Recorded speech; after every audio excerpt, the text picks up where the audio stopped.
Hello everyone. आज हम करने वाले हैं some special types of matrix. कुछ स्पेशल टाइप्स की मैट्रिक्स होती है। सबसे फर्स्ट है हमारी आइडम्पोटेंट मैट्रिक्स। तो ये क्या होती है? देखो, सबसे पहले तो ये तीनों ही टाइप की मैट्रिक्स में आप स्क्वायर मैट्रिक्स लेते हो। इसमें भी, निलपोटेंट में भी और इनवॉल्यूटरी में भी आप क्या लेते हो? स्क्वायर मैट्रिक्स लेते हो। स्क्वायर मैट्रिक्स कौन सी होती है? जिसमें रो और कॉलम इक्वल्स होते हैं। जैसे 2 × 2, 2 रो है 2 ही कॉलम है। 3 × 3, 3 रोज है 3 ही कॉलम है। तो आइडम्पोटेंट मैट्रिक्स कौन सी मैट्रिक्स होती है? वह मैट्रिक्स होती है जिसमें आपका ए स्क्वायर इक्वल होता है ए के ही। इट मीन्स कि आपको एक ए मैट्रिक्स दी गई है।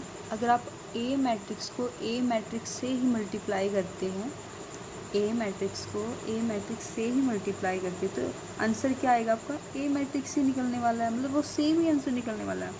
अगर मैं ये एक ए मैट्रिक्स है, इसको ए मैट्रिक्स से ही मल्टीप्लाई करती हूँ, ये सेम नंबर से ही मल्टीप्लाई करती हूँ, तो रिजल्ट क्या निकलने वाला है? ये सेम ही रिजल्ट निकलने वाला है। आइडम्पोटेंट मैट्रिक्स का ये मतलब होता है। फिर आती है निलपोटेंट मैट्रिक्स। देखो, इसमें होता है कि आप ना किसी भी मैट्रिक्स को अगर आप मल्टीप्लाई करते हो तो उसका रिजल्ट जीरो ही आता है, इक्वल टू ज़ीरो आता है। तो निलपोटेंट का मतलब, नील का क्या मतलब? जीरो। तो आप उस मैट्रिक्स को ए से मल्टीप्लाई कीजिए, फिर से ए से मल्टीप्लाई कीजिए, सो ऑन, लेकिन एंड में रिज़ल्ट क्या आएगा आपका? एंड में रिज़ल्ट आपका ज़ीरो ही आने वाला है। नेक्स्ट आपका इनवॉल्यूटरी मैट्रिक्स। देखो, इसमें क्या होता है? इसमें जब आप किसी एक ए मैट्रिक्स को ए मैट्रिक्स से ही मल्टीप्लाई करते हैं तो आपका जो रिज़ल्ट आता है ना, वो आई आता है। आई क्या होता है? आइडेंटिटी, या फिर इसका दूसरा नाम भी होता है आइडेंटिटी मैट्रिक्स को हो, या फिर इसको यूनिट मैट्रिक्स को हो। दो नाम होते हैं। आई क्या डिनोट करता है? आइडेंटिटी मैट्रिक्स या यूनिट मैट्रिक्स। इसमें क्या होता है कि हमारे डायगोनल एलिमेंट्स होते हैं, इस तरह जो क्रॉस में आते हैं, लेफ़्ट टू राइट जो क्रॉस में आते हैं, डायगोनल एलिमेंट्स की वैल्यू 1 1 होती है, बाकी सारे एलिमेंट्स हमारे ज़ीरो होते हैं। तो इसको हम आइडेंटिटी या फिर यूनिट मैट्रिक्स कहते हैं। अब आप देखते हैं, यहाँ पर हमें एक मैट्रिक्स दी गई है।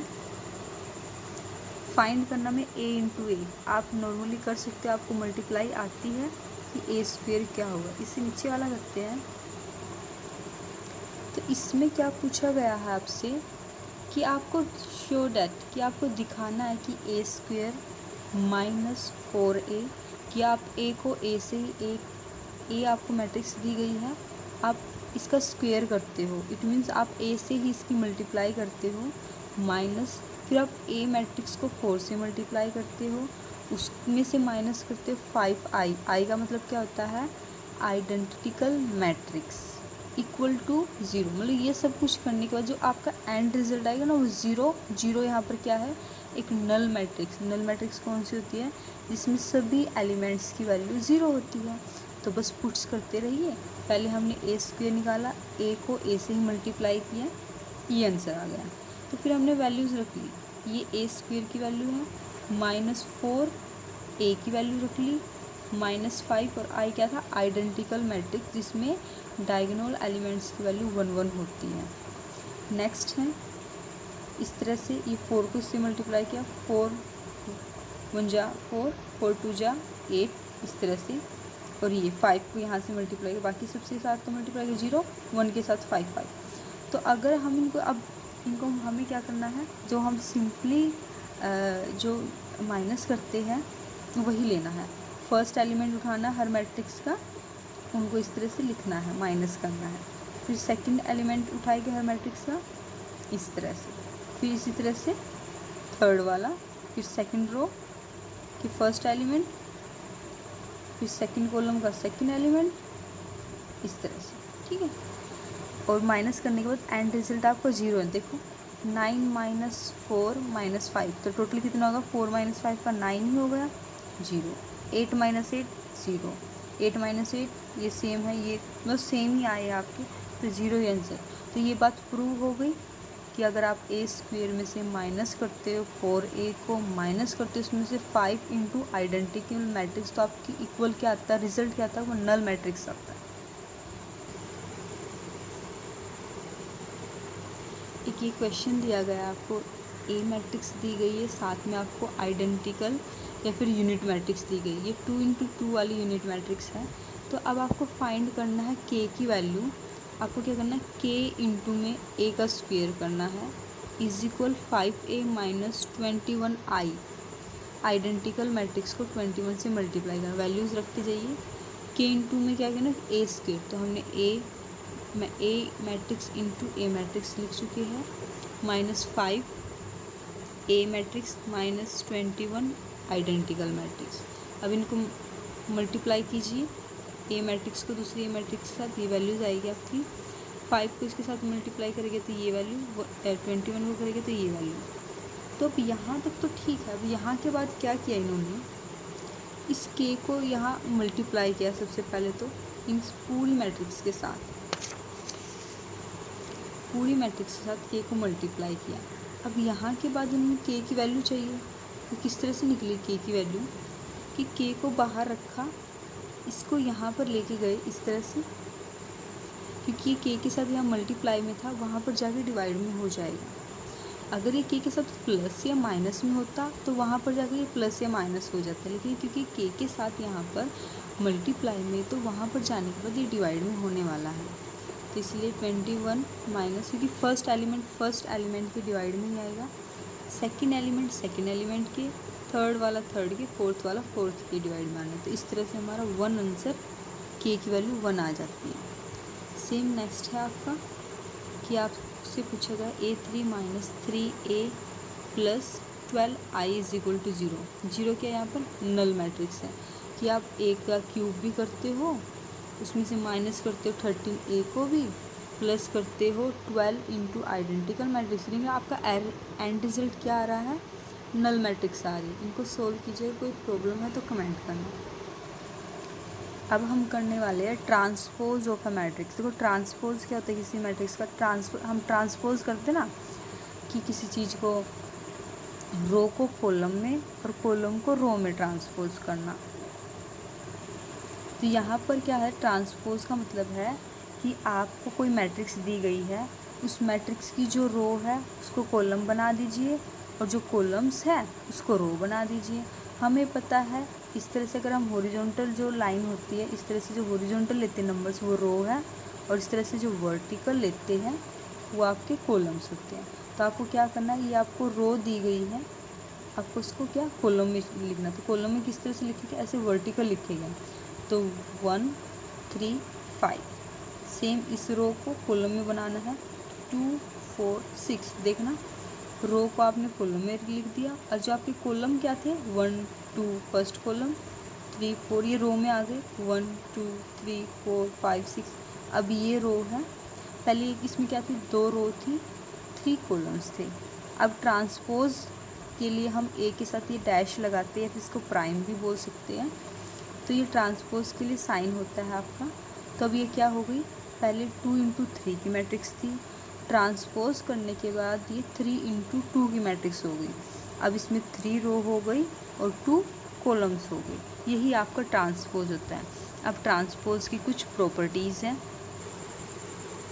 देखिए।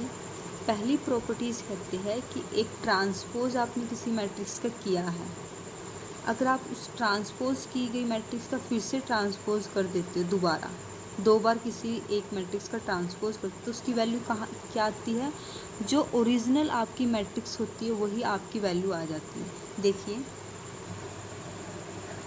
ये आपने ए मैट्रिक्स को ट्रांसपोज किया है, अगर मैं इसको फिर से ट्रांसपोज करती हूँ इसको, तो क्या आएगा, तो आपका 1 2 3 4 5 6, क्योंकि अब मुझे रो को कॉलम्स में चेंज करना है, तो फिर से आपका ये आंसर आ जाएगा। और ये आपके जो पहले ओरिजिनल मैट्रिक्स थी सेम वैल्यू आ रही है। तो यही प्रॉपर्टी है कि अगर आप किसी ए ट्रांसपोज मैट्रिक्स का फिर से ट्रांसपोज कर देते हो, फिर से मतलब उस मैट्रिक्स की जो इसको फिर से आप रो और कॉलम में चेंज करोगे, रो को कॉलम में लिखोगे, तो ओरिजिनल मैट्रिक्स बन जाती है।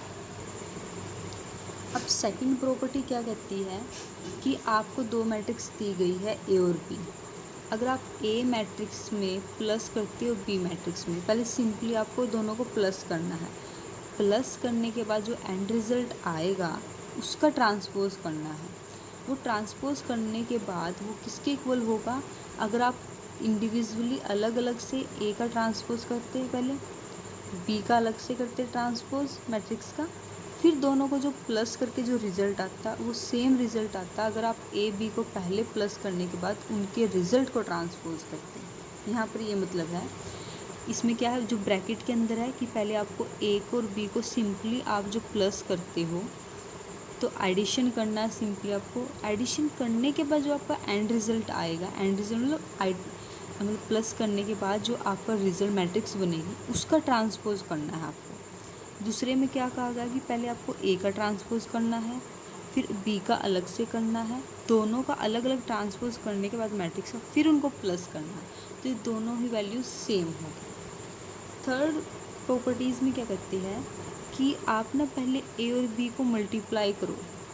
सिंपली पहले ए और बी को, ये ए और बी है, सिंपली पहले इनको मल्टीप्लाई करो। जो फिर मल्टीप्लाई करने के बाद जो मैट्रिक्स बनती है, आपका रिज़ल्ट आता है, उसको ट्रांसपोज करो, उसको फिर उसकी रोज़ को कॉलम में चेंज करो। वो बराबर होगा किसके, अगर आप बी का ट्रांसपोज कर लेते हो, पहले ए का ट्रांसपोज अलग से कर लेते हो और फिर इनका बी को ए के साथ मल्टीप्लाई करना, ना कि ए को बी के साथ। अगर आपने ये किया कि दोनों का ट्रांसपोज तो निकाल लिया अलग अलग इंडिविजुअल लेवल पे, देखो यहाँ पर निकाला गया पहले ए का ट्रांसपोज फिर बी का ट्रांसपोज निकाला गया है। लेकिन आपने क्या किया, आपने पहले ए मैट्रिक्स लिखा फिर बी मैट्रिक्स लिख के आप अगर आपने मल्टीप्लाई किया तो दोनों इक्वल नहीं आएंगे। आपको क्या करना है, पहले बी मैट्रिक्स लिखना है फिर ए मैट्रिक्स लिखना है। बी मैट्रिक्स को ए से मल्टीप्लाई करना है आपको, ना कि ए को बी से। अगर आपने छोटी सी मिस्टेक की तो ये प्रॉपर्टीज़ आपकी फुलफिल नहीं हो पाएगी, ये इक्वल नहीं आएगी।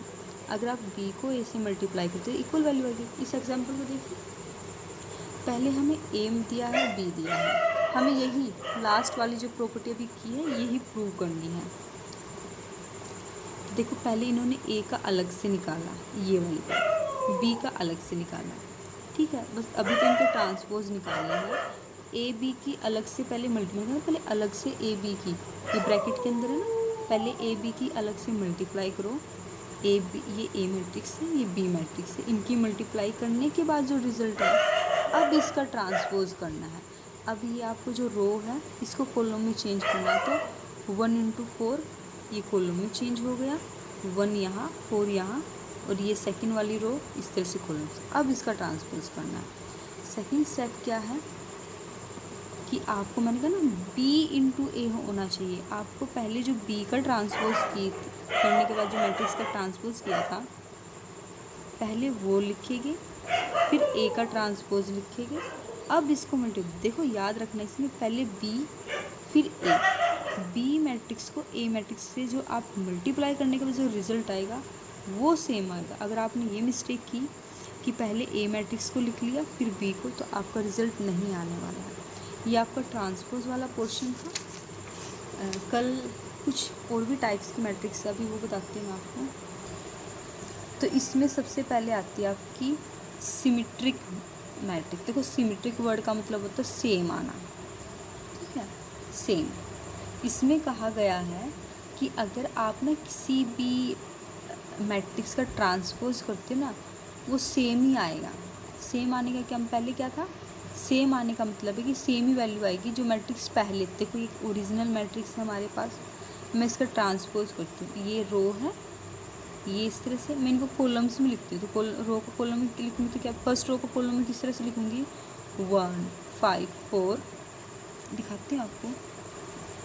मैं ए का ट्रांसपोज कर रही हूँ, तो फर्स्ट रो है ये हमारी, इसको कॉलम में किस तरह से लिखूँगी, ये फर्स्ट रो है तो 1 5 4, ये सेकंड रो है तो इसको कॉलम में किस तरह 5 2 7, और ये थर्ड रो है 4 7 3। तो देखिए मैंने ट्रांसपोज कर दिया। ये जो ट्रांसपोज की वैल्यू ये ओरिजिनल मैट्रिक्स के जैसी ही है। देखो 1 यहाँ पर भी फर्स्ट एलिमेंट 1 है, सेकंड पे 5 है 4 है 4 है 5 है, यहाँ पर 5 है 2 है 2 है, 7 7 4 4 7 7 3 3। तो यहाँ पर मेन बात क्या है कि अगर आप किसी मैट्रिक्स का ट्रांसपोज करते हो तो वो इक्वल ही आता है आपकी ए मैट्रिक्स के, जो आपकी ओरिजिनल मैट्रिक्स थी। तो ये क्या होती है, सिमेट्रिक मैट्रिक्स होती है। अब बात आती है सेकंड, स्क्यू सिमेट्रिक मैट्रिक्स। देखो वर्ड सिमेट्रिक तो यहाँ पर भी है कि एक जैसी, अब ये तो हमें क्लियर है कि एक जैसी आएगी, पहले मैट्रिक्स के जैसी ही मैट्रिक्स बनने वाली है अगर आपको रो को कॉलम में और कॉलम को रो में चेंज करने वाली हो। लेकिन स्क्यू वर्ड क्यों लगाया गया है, स्क्यू इसलिए लगाया गया है, वो आई तो की सेम ही, अगर आप ए का ट्रांसपोज करते हो इक्वल टू ए ही आएगी, लेकिन जो मैट्रिक्स आएगी वो एक नेगेटिव मैट्रिक्स आएगी, सेम आएगी। आपको ए मैट्रिक्स दी गई है, अगर मैं इसको रो को कॉलम में चेंज करती हूँ तो ये सेम ही आने वाली है, क्योंकि यहाँ पे भी 0 3 5 है, यहाँ पे भी 3 5 है। तो अगर मैं इसको इस तरह से लिखूँगी तो बस चेंज क्या होगा, पहले ये माइनस के साइन नीचे थे, अब ये ऊपर आ जाएगी आपकी, ठीक है। इसलिए क्या आएगा, अगर आप इस तरह की ए मैट्रिक्स का इन्वर्स करते तो माइनस ए आता बस आपका। स्क्यू में क्या है, माइनस ए आता है, और सिमेट्रिक में जस्ट ए आता है। नेक्स्ट आपकी ऑर्थोगोनल मैट्रिक्स, इसमें क्या होता है, आपको एक स्क्वायर मैट्रिक्स ए दी गई होती है, जैसे मैट्रिक्स ए है। देखो ये बात याद रखनी कि इसमें हर किसी में एक स्क्वायर मैट्रिक्स होती है। स्क्वायर मैट्रिक्स कौन सी, जिसमें रो और कॉलम इक्वल होते हैं मैट्रिक्स में। देखो आप ए को मल्टीप्लाई करते हो उसके ही ट्रांसपोज से, वो बराबर होगा जो आपने उसके ट्रांसपोज से ए को, देखो पहले ने क्या किया, आप ए मैट्रिक्स को आपने उसके ट्रांसपोज से आपने मल्टीप्लाई किया, सेकंड टाइम किया आपने पहले ट्रांसपोज लिया फिर आपने ए मैट्रिक्स ली, ठीक है, अपोजिट कर दिया, ठीक है। पहले ए को उससे इन्वर्स उसके ट्रांसपोज से आपने मल्टीप्लाई किया था, फिर दूसरी बार आपने ट्रांसपोज को ए से, तो इक्वल क्या हो गई, आई क्या है, देखो इसमें पूरे में आई का एक ही मतलब होता है, आइडेंटिटी या फिर यूनिट मैट्रिक्स आपकी इज इक्वल टू 3 है। इसको एक एग्जाम्पल से बताती हूँ आपको। यहाँ पर ना आपको ऑर्थोगोनल मैट्रिक्स के बारे में पूछा गया है। ये आपको एक मैट्रिक्स दे रखी है, ए एक मैट्रिक्स है, किस तरह की है, 1/3 और ये सब कुछ एलिमेंट्स हैं।